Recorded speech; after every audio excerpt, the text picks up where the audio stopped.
Hello, my name's Simon Barker. I'm chair of the BMA Scottish Consultants Committee and I'm also a children's orthopaedic surgeon based in Aberdeen.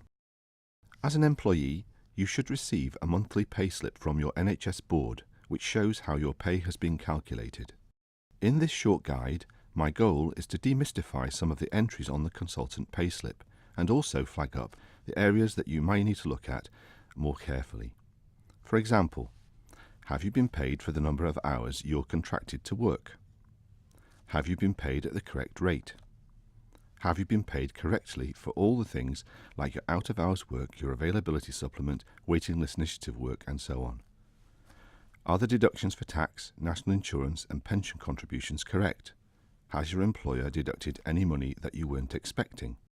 This guide is largely based on the 2004 consultant contract in Scotland, but I will flag up some key differences as I go through the slides. For the purposes of this presentation, I'm assuming that most of you are on the 2004 Scottish consultant contract. Every consultant on the 2004 contract will be progressing through the pay points on one of 3 consultant salary scales. There are 8 points on each of these scales. Progression will differ slightly if you transferred to the current 2004 contract from the old consultant contract at any time before April 2008, as you'll then be on a transitional scale. If this applies to you and you haven't yet reached the top of the scale, to check you're on the right pay point, please contact a BMA advisor. Consultants appointed since 2004 should be on the new consultant scale. Your payslip will show you the maximum and minimum points on this scale for a full-time consultant in Scotland. Your payslip will also show you what the current full-time consultant salary is for your personal seniority point. If you are a part-time consultant, you will be paid pro rata to the full amount. You should check that the correct pro rata amount is being paid. If you think it isn't, speak to your payroll department and, if necessary, contact a BMA advisor. This slide shows the 20-point seniority scale and the incremental progression, with salaries for 2017 to 18. Subsequent pay awards will move the whole scale up by the appropriate amount. As you can see, there are 8 pay points in total on the consultant scale. 5 pay points at 1-year intervals, then 3 further pay points at 5-year intervals. There are no further increments beyond the 20th year of service. Consultants who transitioned to the new consultant contract have an incremental date of 1st April. If you were appointed after 2004, your incremental date, also known as your seniority date, is usually the anniversary of the date you were first appointed as a consultant. In some cases, where you have previous or locum service counted, this date may be earlier.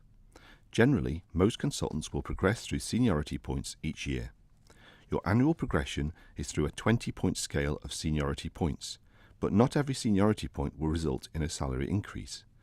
In exceptional cases, your increment can be withheld for a few specific reasons laid out in the terms and conditions of service. In terms of your payslip, you should check that your incremental date is correct. Your contracted PAs, including EPAs, are the number you have agreed in your job plan. Let's now look at pay and allowances as shown on your payslip. Your basic pay is the key field to check to make sure you are on the correct point of the pay scale. It is the amount of salary paid to you before any extras are added or deductions are made. This will be the same each month until the next increment or annual pay uplift is applied. Speaking to colleagues across the country, I have learned that one of the biggest areas for potential confusion is the pay for out-of-hours working. As a starting point, you need to have an agreed job plan that sets out the number of agreed PAs, programmed activities, that you will undertake. PAs in Scotland are paid at plain time rates if they take place between 8 in the morning and 8 in the evening, Monday to Friday. Work outside these hours and on public holidays is paid at premium rates. You are paid for your out-of-hours PA allocation at premium rates by either reducing a PA during premium time to 3 hours rather than 4, or you can by agreement work a 4-hour PA, which is paid at time and a third. Out-of-hours PAs that are part of contracted hours are superannuable and payable at 1/3 of hours worked. The hourly rate is based on basic salary only. This will show on your payslip as out-of-hours super. Out-of-hours PAs that are over and above contracted hours are non-superannuable. They are also payable at 1/3 of hours worked, with the hourly rate based on basic salary only. They will show on your payslip as out-of-hours non-superannuable.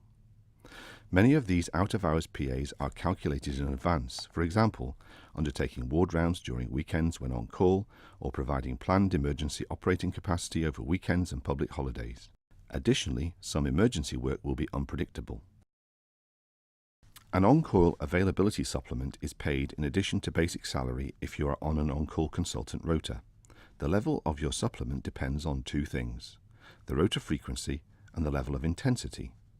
Level 1 applies to a consultant who generally needs to respond immediately when called. Level 2 applies to a consultant who can respond later. The availability supplement is calculated as a percentage of the basic salary and is superannuable. If you are a part-time consultant and participate in the rota on the same basis and as frequently as your full-time colleagues, you should receive the same percentage supplement on the whole-time equivalent of your basic pro rata salary. If you participate in the rota on a different basis, you will receive the percentage supplement that a consultant on an equivalent rota would receive. Resident on-call by consultants precludes them from normal daytime activity. If you do resident on-call, check with your L&C for any agreement which may be in place. This work should be remunerated at a substantially higher rate than the standard or premium time. EPAs are PAs which are over and above the 10 per week for a full-time consultant or in excess of the number of programmed activities in the substantive contract for a part-time consultant. EPAs are extra programmed activities which are agreed between you and your employer. You will be paid for them via a separate contract under Section 4.4 of the Consultant Terms and Conditions of Service. The pay rate used to calculate extra programmed activities is based on your basic pay plus any discretionary points held by you up to a maximum of 8 discretionary points. If you are a distinction award holder, the level is capped at the value of 8 discretionary points. For full-time consultants, EPAs are not pensionable. For part-time consultants, they are superannuable up to a maximum of 10 PAs. If your EPA is out of hours, then out-of-hours rates will apply. If you wish to undertake private practice, you will need to indicate this in your job plan. It is important to remember that pay progression may then be subject to your willingness to work at least one EPA in addition to your substantive post. Additional responsibilities are duties of a professional nature which you may carry out for or on behalf of your employer or the Scottish Government, which are beyond the range of the supporting professional activities normally expected of a consultant. For example, it can include medical management responsibilities, Caldecott guardians, clinical audit leads, clinical governance leads, undergraduate and postgraduate deans, and clinical tutors.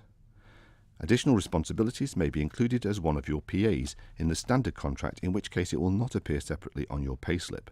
It is also possible for this work to be remunerated separately, either by contracting for an EPA, by additional remuneration agreed locally, or a combination of these. This may feature as a separate line in your payslip. Discretionary points are an element of consultant pay. Consultants will be expected to demonstrate an above-average contribution in respect of service to patients, teaching, research, and the management and development of the service. All consultants who have reached the 5th seniority point, usually in the 5th year of their job, are eligible to apply for points. Discretionary points in 2018 are paid at £3,204 per point. They are consolidated and pensionable, and subject to a maximum of 8 per consultant. They are paid pro rata to a part-time consultant. The monthly value is calculated as 1/12 of the annual value and is added to the hourly rate calculation for non-superannuable EPAs and APAs. The payment of a distinction award is superannuable. A consultant cannot be paid discretionary points and a distinction award. Regrettably, the Scottish Government is free to set the value of higher awards and has chosen not to make any awards since 2012. Waiting Times Initiative Payments. You will be paid for this work at 3 times the hourly rate at the top of the scale, that is, equal to 0.20 of the seniority scale. Alternatively, by agreement with your employer, it can be either paid at twice the hourly rate appropriate to 0.20 and an equivalent time off in lieu, or paid at the hourly rate appropriate to 0.20 and twice the equivalent time off in lieu. You should check that any fee-paying work is remunerated as agreed in advance with your employer. It is crucial to ensure that your tax and national insurance have been dealt with correctly. This is your responsibility as an employee. The cumulative numbers show the total amount of tax and national insurance paid in the current tax year. How much income tax you pay in each tax year depends on how much of your income is above your personal allowance, how much of your income from all employment falls within each tax band, which includes basic, higher rate and additional rate, and the tax year runs from the beginning of April to the following April. You can check on the gov.uk website to see your personal allowance and tax code, how much tax you've paid in the current tax year, and how much you're likely to pay for the rest of the year. The onus is on all employees to check their pay and ensure it's correct. If there are any issues around your tax, you need to take this up directly with HMRC, and any other issues should be addressed with your employer. You will also pay national insurance with your tax. This is taken from your wages before you get paid, and your payslip shows your contributions. Pensions and superannuation. This is a very complex, personal and evolving subject, so if you think you have any need of advice, please go to the BMA website or call a BMA pensions advisor. In general terms, your payslip records your pension contributions as pre-tax deductions on your payslip. Since it's tax-free, it will appear as a percentage of your gross pay, not your net pay. Superpaid refers to your total superannuation pension contributions in the current tax year. Superannuation at the bottom of the payslip refers to your monthly superannuation contributions. The rate you will most likely be on is 13.5%, or 14.5% if your whole-time equivalent pensionable pay is £111,377 or more at 2018 rates. If you work less than full-time, your percentage pension contribution rate is calculated on the full-time equivalent pensionable income, but the actual amount paid will be pro rata on your actual earnings. For example, a part-time consultant at the top of the scale and working 5 PAs has a contribution rate of 13.5%, which is the rate applicable to those earning that amount. But they would only contribute 13.5% of their actual salary, not 13.5% of £105,000.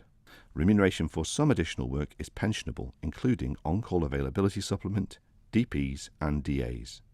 Conversely, any EPAs taking you over 10 PAs in total, and for example waiting list initiative work, are not pensionable.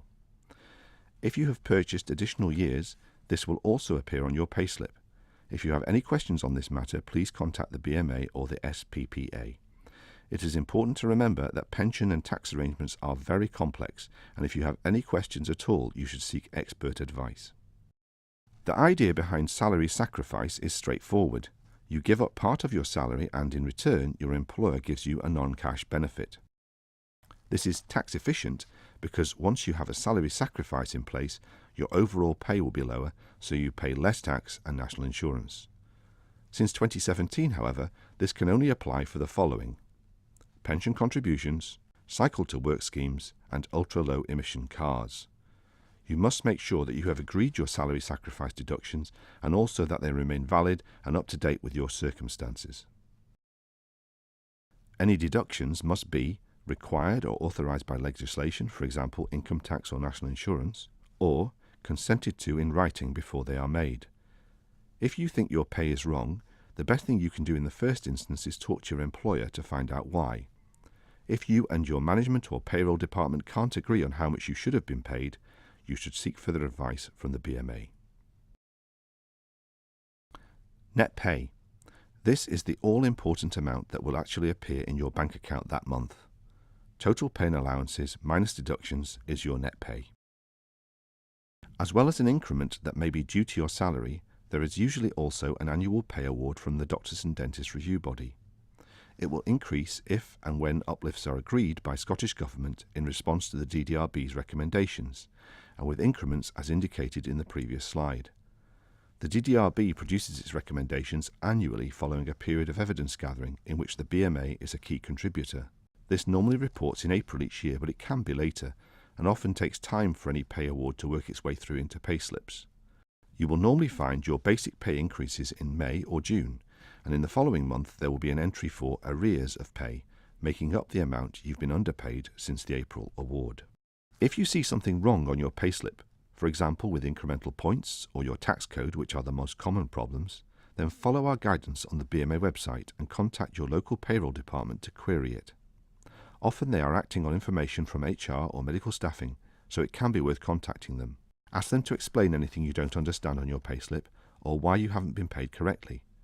If you disagree with anything, explain why. Remember, you must also declare any overpayments. It is your responsibility to check you are paid correctly. If you are overpaid, you are likely to need to reach an agreement to pay the overpayment back. If your employer identifies an overpayment, they must explain their reasoning and reach an agreement with you for its repayment. They must not simply remove it from the following month's salary. You should also bear in mind any tax or national insurance implications, and you may need to contact HMRC directly. The BMA is here to support our members in your professional lives. You can call 0300 123 1233. You can email a BMA advisor or web chat with a BMA advisor. Telephone lines are open 8:30 a.m. to 6 p.m. Monday to Friday. You can also contact your LNC for help. The BMA has a local negotiating committee in every territorial and in NSS and HIS health boards in Scotland. To find details of contacts and what's going on in each LNC, please go to our Scottish LNC information. Thanks for listening. Please contact the Scottish Consultants Committee if you are interested in becoming more involved in consultant representation in Scotland.